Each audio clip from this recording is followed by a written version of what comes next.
Holly, bring your toy.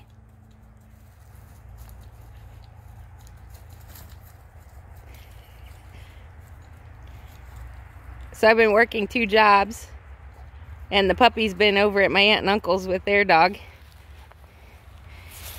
And they were indoors a lot today. So she's got the zoomies, obviously. She's funny when she gets into these little running modes. Welcome back to Leah's Leaves. I haven't seen you in a while. Thanks for checking in. I hope you're all doing well and you had a successful gardening season.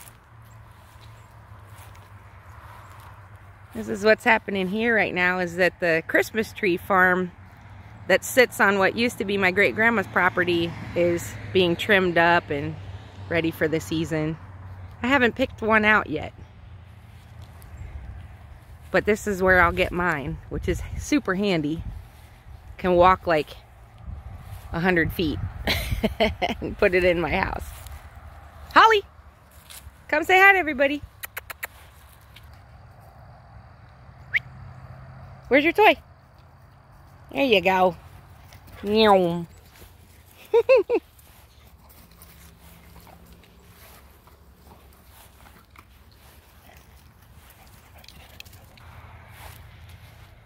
So, here's a channel update. I just want to let you know that I really had to just prioritize time and health as I got into late summer and fall, because I was working, I say 2 jobs, it's actually 3. I work 2 part-time retail jobs, but then I'm also starting my business, Leah J Songs, which is custom songs and keynote concerts. I'm going to pop a link in the description below for you to be able to hear my most recent song client's original song. It was written for Scott and Sarah, who this month, November 2022, celebrating their 47th wedding anniversary. And among their many hobbies and interests, dancing is at the top of their list. And they told me their love story and how they've grown as a couple over the years, and how their love for each other and their love for dancing has grown. So I wrote a song for them called Slow Dance, and it's been recorded at Robbie Meadows' studio down in Luray, Virginia, inside Cooter's garage. So any of you who are fans of the old show Dukes of Hazzard, if you're ever passing down 81 in the Shenandoah Mountains in Western, not West Virginia, but Western Virginia, you need to stop in Luray. You can also see the caverns while you're there. It's the town I used to live in. And there's a recording studio inside Cooter's, run by Ben Jones, who is the actor who played Cooter on the show. And quite something to see.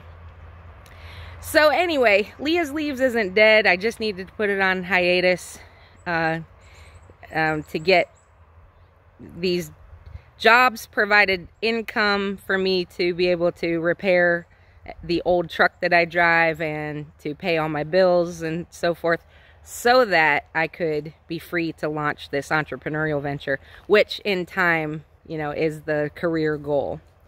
So that's that. I will be uploading content in the future. So if you've already subscribed, thank you. If you haven't subscribed, I invite you to. And if you have never seen this channel before, I have lots of information. I would particularly direct your attention to the playlist called Winter Sowing, because as we get into the colder months, some of you, especially those of you with shorter growing seasons, are going to want to know how you can give your garden the best head start without taking up a lot of room, undergrowth, and so forth in the house. Flipping the camera because my dog has the zoomies right now. And this is all she's been doing the whole time I've been talking. Okay, so you get to look at a stump. No, I didn't bring you here to look at a stump covered in bird poop. I brought you here because M.I. Gardener had their annual grab bag sale recently, and I managed to get hold of a grab bag. And so this video is not only an update on the channel, it's also a seed haul. Seed haul, people! Yes, it is actually time to be thinking about what's going in the garden next year. Holy cow. But we're going to do it. So I'm going to show you what came in my grab bag. The first thing that I found when I opened the envelope was this little bad boy. Mystery seeds. How exciting. There's a poem on the back, which is so cute. Mystery seed, what will it grow? Sow these seeds and then you'll know. All you need to grow this mystery seed: water, soil, care, and sun. Growing big is so much fun. Grow big or go home, right, Luke? So mystery seeds in there. Be exciting to see what happens with that. Costoludo Genovese tomatoes. I have never grown these kind of accordion type tomatoes before. This year I tried the Granny's throwing tomato, and it did okay for me, but it wasn't the tomato's fault. It was that the growing conditions were less than ideal this summer. We had a very gray, cool summer, and also the location for the tomatoes was the sunniest spot I could find, but because our sun was limited, it just didn't thrive. But that's a great beefsteak type of tomato, and a cool shape. I will have some of these seeds to trade in some Facebook seed swap groups. I think I'll use those for swap and keep a few for myself. Cipollini onions. These are a short day variety, and I grow long day varieties where I live in Pennsylvania, so these will be available for trade as well. And if you leave a comment below and you live in a short day zone and would like a small sample of these onion seeds, just leave a comment on the video and then shoot me an email at leahsleaves@hotmail.com. That'll be in the description. And let me know that you'd like some onion seeds, and I will send you some free onion seeds to the first 5 people who leave a comment on the video and send me an email. leahsleaves@hotmail.com. Bronze mignonette lettuce. I can be growing this now. In fact, I plan to.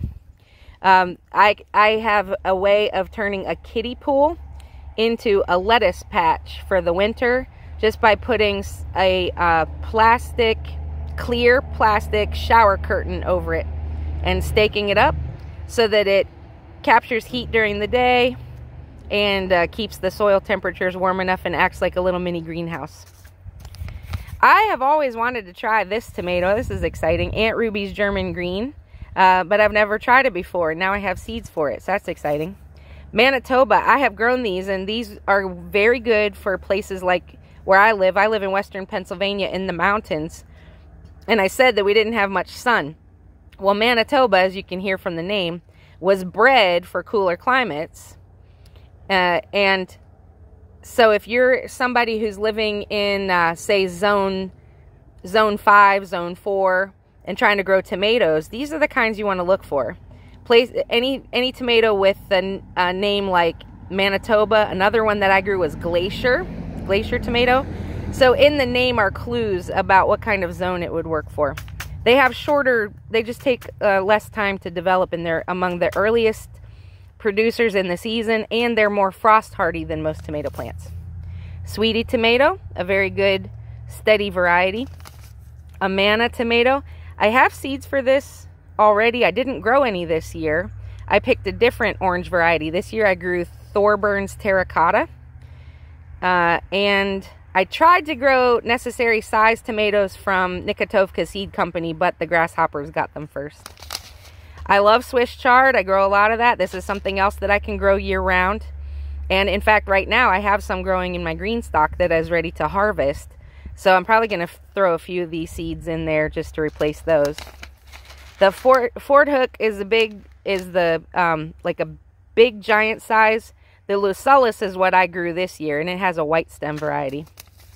Triple curled parsley. Always love herbs. You guys have seen my herb spiral in my previous videos. I use a lot of fresh herbs in cooking, and then I dry them and make my own herb blends. Spotted bee balm. I have a perfect place for this perennial to grow and attract the pollinators. Another pepper I've grown the last couple of years, Biquinho yellow piquillo. Biquinho is Portuguese for little beak. You can see the shape of them. They look like a little bird's beak. Black Spanish radish.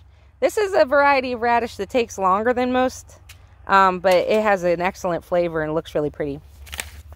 Crookneck squash. I've never grown before. I grew a couple of pumpkins this year, and I did grow a table Table Queen acorn squash that got attacked by a vine borer early in the season. So I didn't actually end up with any acorn squash. But I've never grown the crookneck type before. Or this one. This is new to me. Golden Hubbard squash. Look how pretty that is. Let me see what the description is. I hope it tastes good. It says, an outstanding winter vegetable, easy to grow and prolific, brightly colored with flesh that is vibrantly orange. The thick skin, sweet and excellent tasting, delicious in pies or cut into serving size pieces and baked, steamed, broiled, or mashed. And more productive than other Hubbard varieties because of its slightly smaller fruits. Well, that's good, because that's what I want. I don't want big pumpkins and big squashes. I just don't have, I don't eat them, and I don't have room to process them. But the personal size ones, I love. Poppies.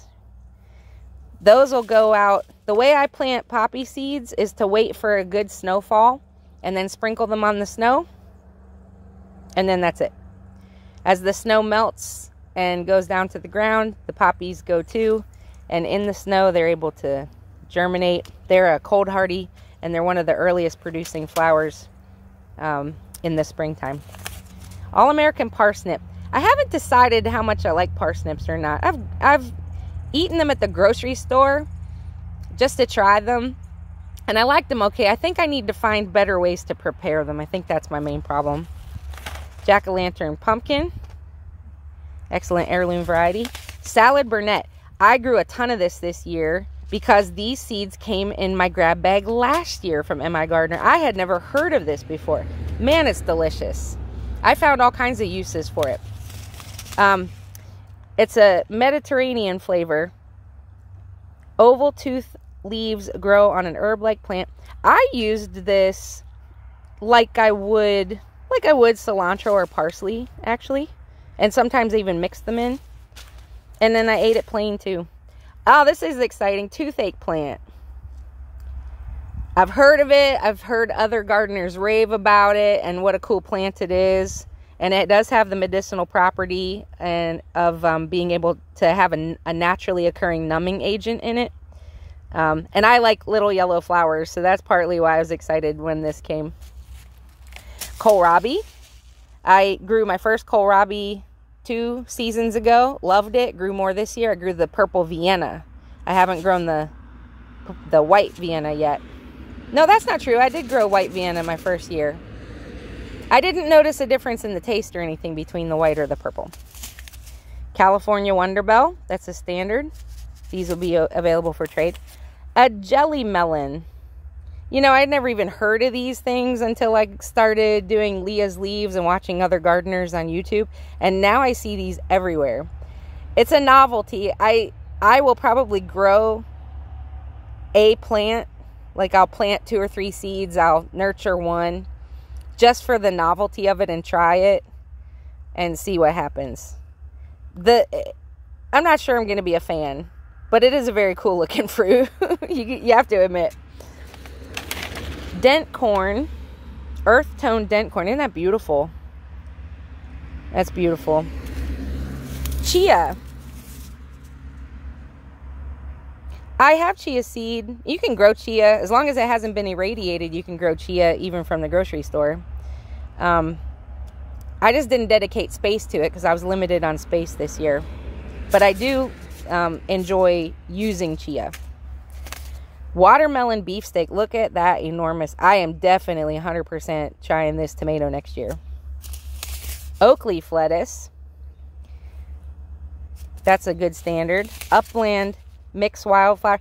I planted this very mix at my house in Virginia along the edge of a picnic shelter on the property. But I haven't tried any up here in Pennsylvania yet. Jalapenos. I always grow jalapenos. Red beard bunching onion. I love to grow spring onions. They're very easy and fast growing. So I grow those and the bulbing onions because I can harvest these soon. And they add such a good flavor to dishes. And I like red onions because they've got the extra anthocyanins in them. Anyway, that's that. That's my haul from my grab bag from M.I. Gardener. So tell me what worked for you. Do you see any seeds in here that were interesting to you, you never heard of before, or would like to try? Leave a comment. Let me know how you're doing. And I'll see you again on the next video. Thanks for stopping by. As always, I'm learning a lot and sharing it here. And I hope you'll come grow with me.